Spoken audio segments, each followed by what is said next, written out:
লোকটি লুকিয়ে লুকিয়ে পিচ্চিটির মাছ ধরা দেখছিল। পিচ্চিটির মাছ ধরা দেখে লোকটি অবাক হয়ে যায় এবং ছিপ নিয়ে সেখানে দাঁড়িয়ে পড়ে। এর ভিতরে মাছেরা বলে ওঠে,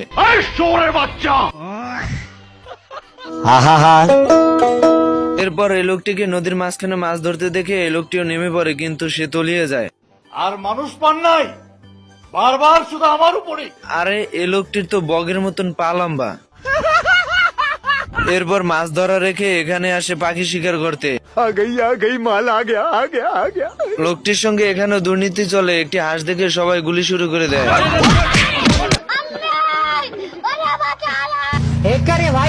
আমার চ্যাটার মাল।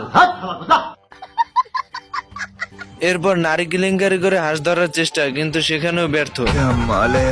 ইচ্ছা করতেছে জাপ দিয়ে কুয়ার মধ্যে পড়ি। এরপর চলে আসে ডিজিটাল পদ্ধতিতে হাঁস ধরা, কিন্তু সেখানেও ব্যর্থ। গায়ে শেষমেশ হাতি মার্কা বন্দুক দিয়েও মারতে পারছে না।